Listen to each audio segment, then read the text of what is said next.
Why do some people seem invincible while others shatter at a word? Carl Jung believed the reason is self-understanding, not strength. While most people avoid their darkness, truly strong individuals step into it without fear, seeking only to understand themselves. Our lives are guided by the unconscious. Until we illuminate it, we call our tragedies fate. But fate is a mirror reflecting what we haven't dared to confront. Every anger, every wound is an invitation to enter the inner world where true power lives.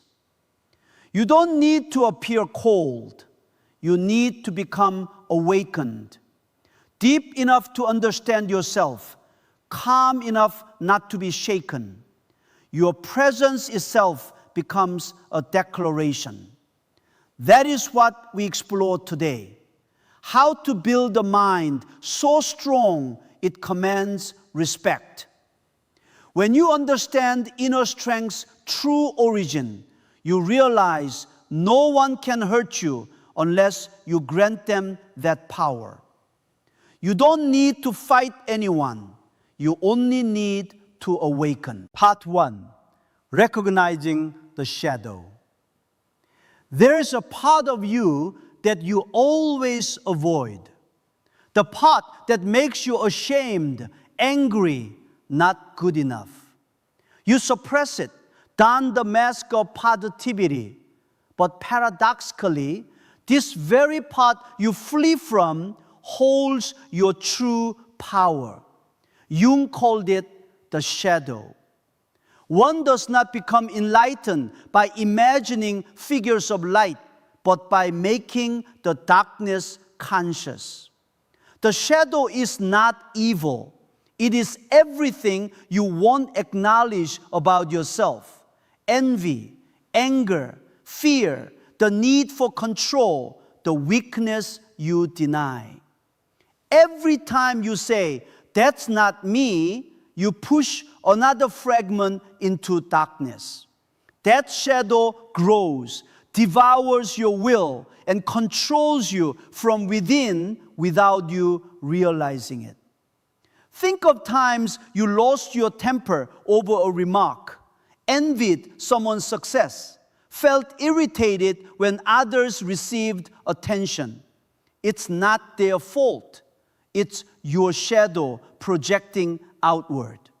You get angry because you see in them a part of yourself you haven't accepted. You deny it in silence, but it remains, whispering through your emotional reactions and unconscious choices. If you don't look it straight in the face, it will control you like a puppet that believes itself free. Close your eyes. Recall the last time you got angry, felt small, or experienced envy. Ask yourself, which part of me is speaking through this emotion? If you are brave enough not to evade that question, you've taken the first step toward seeing yourself. Recognizing the shadow is not pleasant. It's like looking in the mirror and seeing not only your familiar face, but also the distorted parts, the cracks, the forms you denied. But there, in raw honesty, power is born, because you cannot master what you don't dare confront. Imagine walking through a forest, hearing a strange noise. You fear it because you don't know what it is. But when you hold up a light, you realize it's just wind through branches. Your inner shadow is the same. When you haven't seen it, it makes you tremble. When you dare to look, it loses its power. Someone might ask, why touch that dark part? Why not focus on the positive? Because light has no meaning without darkness. Faith positivity is just evasion. Truly strong people are not always cheerful. They dare to touch the pain and listen to the message hidden within it. When you feel hurt because someone abandons you, the real pain isn't their action. It's your long-standing fear of abandonment, perhaps from childhood when you weren't truly heard. The shadow stores those memories. Every time a similar situation arises, it awakens to remind you the wound is still there. If you evade it, it repeats endlessly. If you look it straight in the eye, it gradually dissolves. In Jungian psychology, confronting the shadow is not battle, but integration, letting light and darkness coexist in balance. Without darkness, you cannot have depth. A person who only knows light becomes shallow and fragile. But one who has faced the shadow becomes serene, profound, and steadfast because he no longer fears himself. Jung believed each person has the potential to become whole when unifying both sides. Such a person is not easily provoked or manipulated because he knows who he is and who he can become. He sees anger but doesn't let it dominate. He feels fear but doesn't let it halt his steps. Look at people you once considered strong. They may not always smile, but you sense an admirable stillness in them, as if they've traversed dark regions you haven't dared to touch. They don't need to prove anything because they know true strength lies not in defeating others, but in mastering the demons within. That is why Jung called recognizing and reconciling with the shadow the first step of awakening. You cannot build a strong mind on fear's foundation. True strength comes not from knowledge or discipline, but from courage to confront what you don't want to see. When you begin looking at the shadow, you find it's not only frightening, but full of vitality. Within it lie neglected parts, passion, creative instinct, primal courage, powerful intuition. All once suppressed now awaits release. One day, when someone tries to hurt you, when the world hurls criticism and contempt, you'll smile, not because you feel nothing, but because you know exactly who is speaking in your mind. When you know that, no one can manipulate your emotions anymore. Part 2, overcoming the victim archetype. When you realize that fears, angers, and weaknesses are not enemies, but mirrors of human nature, another truth emerges. Much of your pain doesn't come from circumstances, but from the role you unconsciously choose, the victim. Jung called this an archetype, a deep psychological pattern in the collective unconscious. You see it everywhere. The person constantly complaining life is unfair. The one blaming the past, parents, society, or fate. Sometimes you see it in yourself when you say, I can't. I would have been different if not for. The victim archetype is subtle. It cloaks itself in legitimacy, making you believe you are merely the injured party, that everything is someone else's fault. But behind that lies a cold truth. When you cast yourself as victim, you strip yourself of power to master your own life. Jung said, "I am not what happened to me. I am what I choose to become. But to choose, you must be conscious."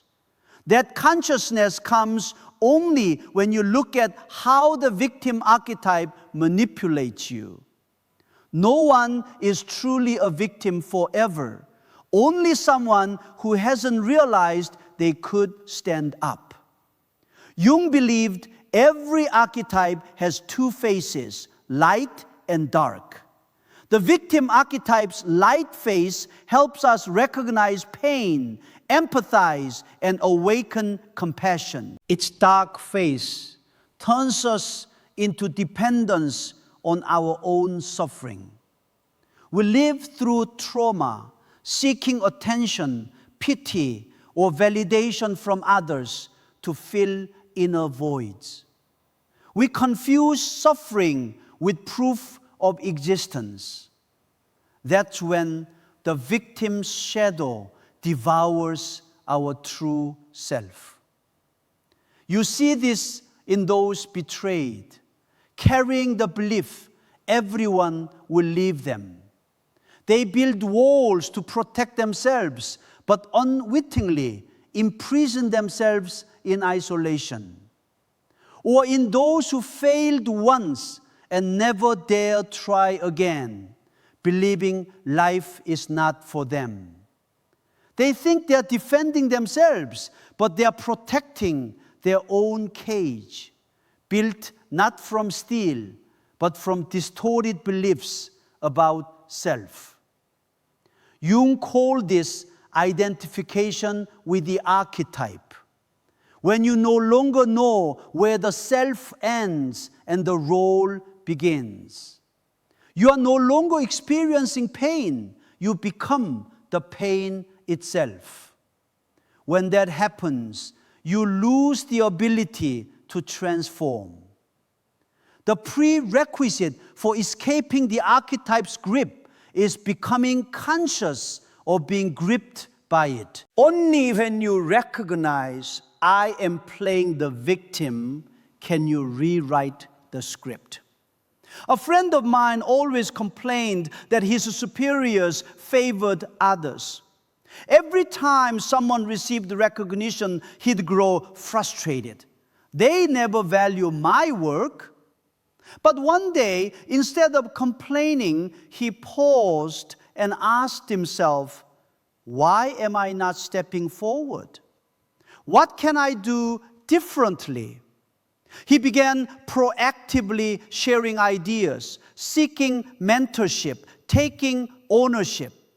The way he stepped out of that worn role changed everything. Helplessness vanished when he realized true power begins with stopping blame and choosing action. The answer to breaking free is not denying pain or forcing strength. It's dialoguing with your emotions. Look straight at the voice in your head when you think negatively. Ask who is speaking. You realize it's not you. It's the inner child, once abandoned and unheard, believing only through suffering would it receive attention. When you listen to that child with empathy instead of judgment, it will no longer need to scream.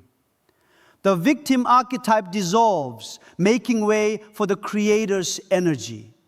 The Creator doesn't ask, why is this happening to me? He asks, what can I learn from this? The moment you shift from the first question to the second, you've left victimhood and entered mastery. Some people have endured poverty, abuse, or loss, but they don't let the past define them.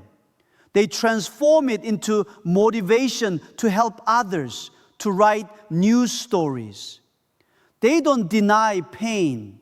They transmute it into strength. Overcoming the victim archetype doesn't mean becoming numb. Truly strong people are not those who never fall, but those who know how to rise and understand why they fell. They still feel hurt, but aren't defined by it. They know pain, but choose conscious responses. That's the difference between reflex and freedom. Every time you refuse the victim role, you move closer to the self, the psyche's center, where all archetypes harmonize in balance.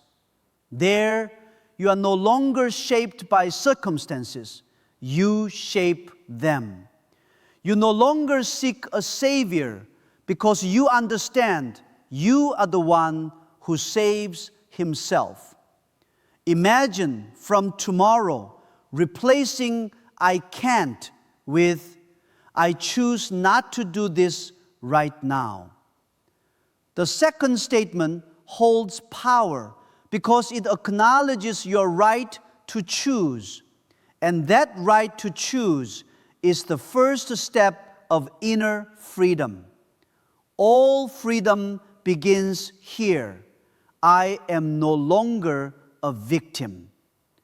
Then you realize no one has ever truly hurt you. They only touched wounds you haven't healed. No one has ever taken your power. You simply forgot it belongs to you. When you remember, when you stop playing victim and return to being the creator of your own life, you need prove nothing. The stillness within you is already proof of strength no one can shake. Part 3, accessing the collective unconscious. That is the door to a deeper layer of mind where not only you are present, your fears, beliefs, dreams, and symbols don't entirely belong to you as an individual. There are thousands of years of human consciousness operating within you. Jung called this the collective unconscious, the shared spiritual repository of humanity, where all experiences, memories, and primal emotions have accumulated across generations. Every human being is born inheriting this treasure like a spiritual inheritance. You don't need to learn to fear the dark or tremble before beauty. It's already pre-programmed in your deepest mind. From this repository, archetypes form, universal symbolic images appearing in dreams, myths, religions, and modern life. You may never have read Greek mythology, yet you understand Prometheus stealing fire from the gods to give to humanity. Deep in your collective unconscious, you carry the archetype of the rebel, the challenger of limits, pursuing knowledge's light. The collective unconscious connects you to all humanity across centuries and cultures. It explains why a child anywhere fears the night, yearns to be loved, imagines heroes and death. Those images are the soul's ancient language, the spiritual heritage you carry within. Yet, most of us live entire lives without touching this deep layer. We are trapped on the surface where reason, logic, and ego hold sway. We think we are choosing, but the collective unconscious whispers behind every action, emotion, and dream. You think you love someone because they fit, but you may be guided by the anima or animus, the unconscious image of ideal feminine or masculine within. You think you want success to affirm worth, but you are living the hero archetype, battling your own dragon to find treasure, which symbolizes self-realization. Understanding this is a turning point. When you see archetypes operating within you, you are no longer their puppet. You choose how to express them consciously. The mother archetype might drive you to sacrifice yourself to exhaustion for others. Recognizing it, you transform that energy from blind sacrifice to compassion. The warrior archetype, if unconscious, makes you aggressive, bent on victory at any cost.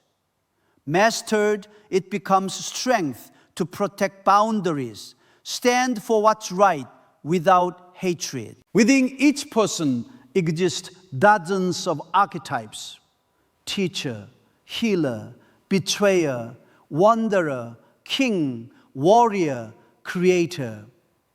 The issue is not eliminating them, but learning to call upon the right one when needed.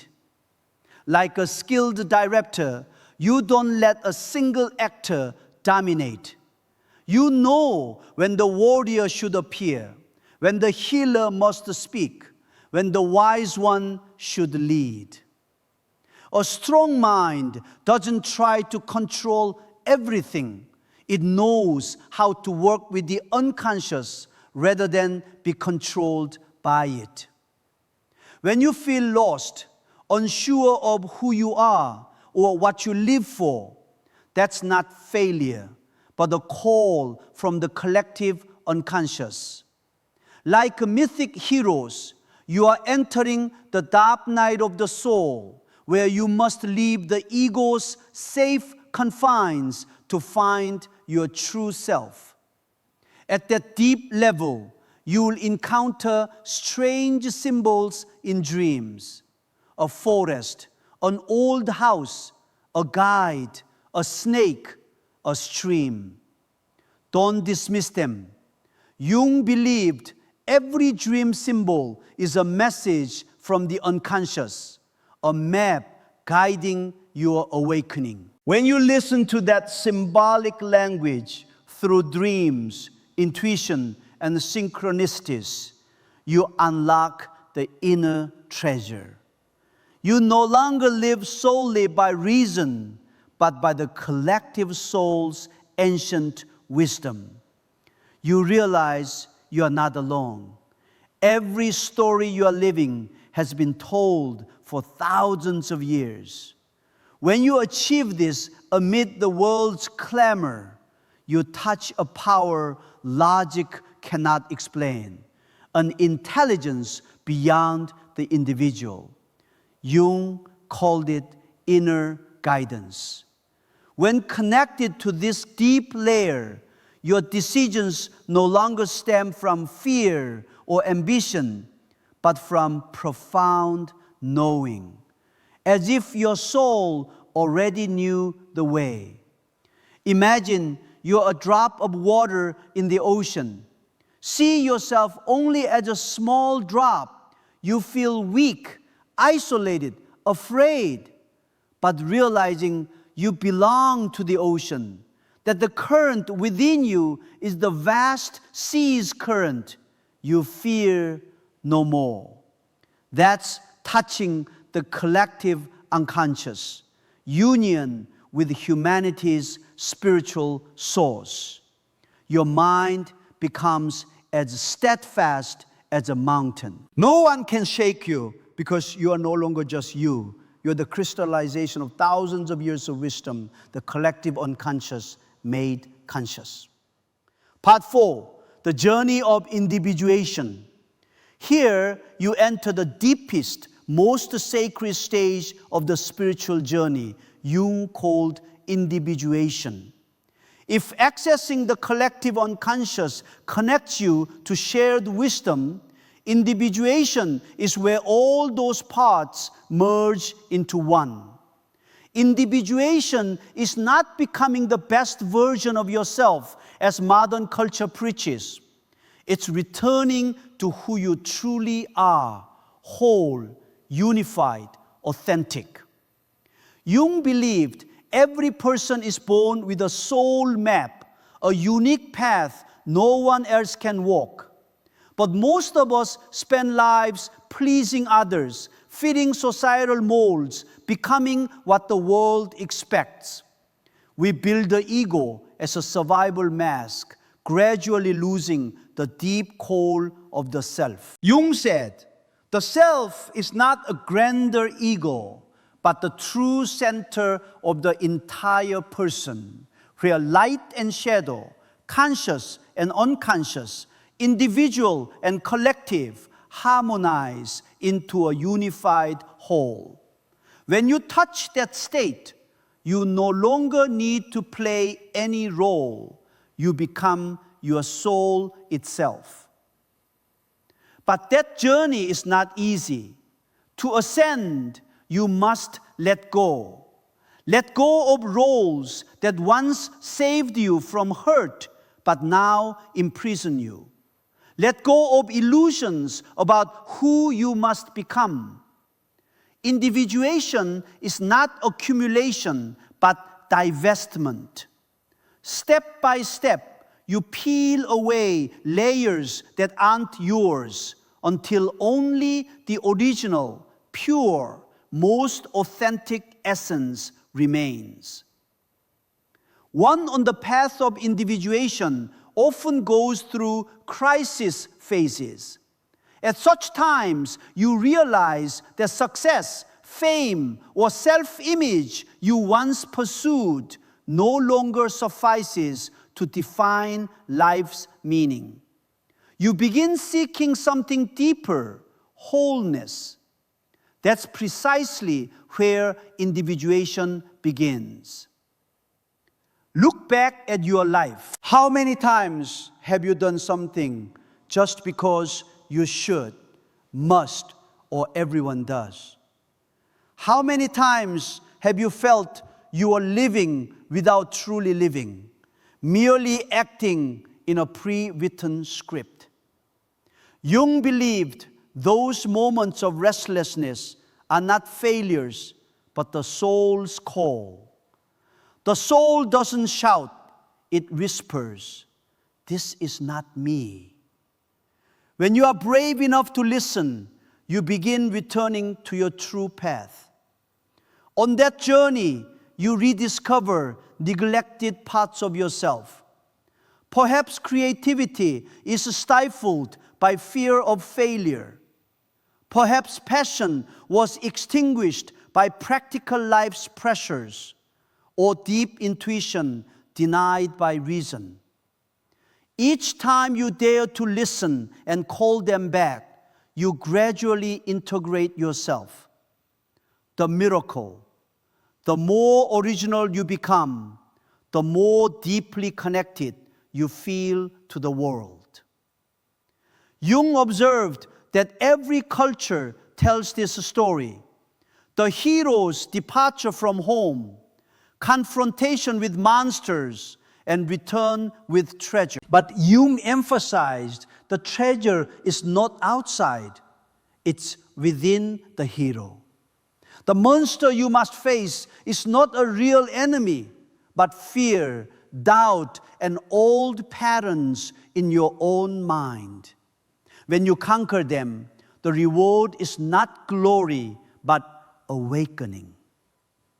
Think of the artist who finds his unique style after years of copying others, or the one who collapses in crisis, then rises to live an entirely different life, not for anyone else, but because it feels like me. That's individuation's manifestation. Every time you do something truly aligned with your soul, you draw closer to that pinnacle. Individuation doesn't make you perfect, it makes you real. You still have flaws, still have shadow, but you no longer fear them. You understand shadow is not opposed to light, but the indispensable part giving light meaning. When you accept both, you attain wholeness, the human psyche's highest state. When you live from that place, everything changes. You are no longer driven by fear of loss, the need for acceptance, or the desire to prove yourself. You need not affirm your worth. You are worth. You need not chase light. You are the source. Jung believed one who reaches this stage possesses unshakable peace, a peace inspiring awe in others because they can fathom how you remain so steadfast in a chaotic world. That's inner strength's pinnacle. When you no longer need to hide, control, or prove, you simply are, like a mountain that needs no roar to proclaim its height. When you unify all parts of yourself into a coherent whole, you don't merely build a strong mind, you build an awakened mind. That precisely is inner strength's pinnacle, the strength of one who has passed through shadow, transcended the ego, touched the soul, and returned as an unshakable being. Part 5, practicing mind training.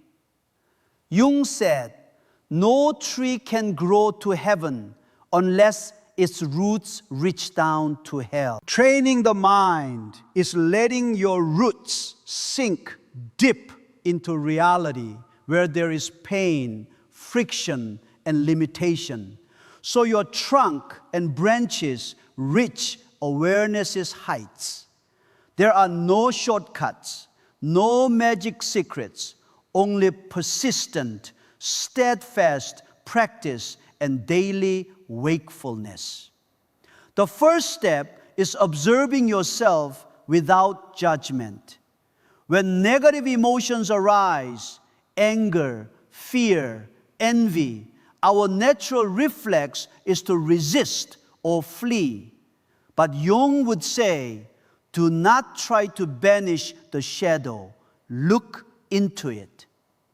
Each time you observe anger without concluding, I am bad or weak, you allow your mind to see the full picture. That judgment-untainted gaze makes the shadow dissolve on its own.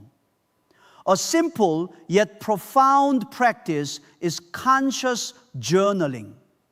Whenever strong emotion arises, pause and write, I am feeling because, and continue until touching the deepest cause. In doing so, you bring the unconscious into light. Language is the bridge between unconscious and conscious. The second step is practicing silence. Not external quiet, but inner stillness, where you stop trying to control everything. Stop reacting, simply be present. You cannot build a strong mind in a noisy world. Return to your own quiet through meditation, walking in nature, or sitting in silence a few minutes daily, watching thoughts pass without clinging. This is when you learn you are not your thoughts, you are the one observing them. Realizing this, you detach from ego identification and your mind begins finding freedom. Next is training the capacity to endure adversity. A weak mind shatters before suffering. A strong mind sees suffering as growth material. Jung realized it's not those who suffer less who live better, but those who turn suffering into meaning. When facing a challenge, ask, which part of me is being called to grow through this. When you stop seeing adversity as enemy and begin seeing it as teacher, your mind shifts, where every difficulty becomes an evolution opportunity. Another method Jung emphasized is active imagination. This is not daydreaming, but deliberately dialoguing with images, symbols, or figures arising in the mind. If you dream of a wolf chasing you, sit down, close your eyes, and re-encounter that wolf in imagination, asking, "Who are you? What do you want to tell me?" Jung believed this is the unconscious communicating with you. When you learn to listen, you are no longer ruled by it. To sustain inner steadiness, Jung advised building a small soul ritual. It need not be religious or elaborate, just a daily act reminding you to connect with your deepest self. Writing morning reflection lines, lighting a candle, walking in silence, or asking, "What does my soul need today?" These acts become consciousness anchors, places you return to when the world tilts. Another important aspect is learning to tolerate ambiguity. Modern humans want everything clear, logical, answered. But Jung said ambiguity is the soul's nature. A strong mind doesn't know all, but can stand firm in the unknown without panic. When you learn living with questions rather than rushing for answers, you cultivate profound humility, understanding the soul is always vaster than reason. Finally, a rarely mentioned practice, conscious compassion. Not just for others, but for yourself. During training, there will be weakness days, times when all the ego patterns return, mistakes seeming to pull you back. But Jung would remind you, no one reaches light without passing through his own shadow. Compassion is the ability to see yourself with understanding eyes. I am learning. I am growing. That gentleness allows you to go the distance without breaking. Training the mind in Jung's spirit is learning to live with all states, high and low, light and dark, strong and weak, while holding the inner center. Not making you invincible, but letting you live truly in every moment with an awakened, courageous, unmanipulable being. When you touch that state, the world may sway, but you will not. You become the soul Jung described, one who knows how to stand firm in darkness without losing his light. From here, the choice lies not in what you know, but how you live with what you know. The strength you seek is not at another path's end. It rests in every small decision. The way you look at someone with unguarded eyes. The way you stand tall when your heart still trembles. The way you keep your word to yourself when no one watches. When you dare to take responsibility for the inner voice, honor quiet boundaries, and stay loyal to what's right, even at a cost, you turn your life into living proof rather than a strength presentation. From this moment, see each day as a small vow. Choose truth over safety, wakefulness over convenience, presence over escape. Every small choice you honor today is the very form of that strength.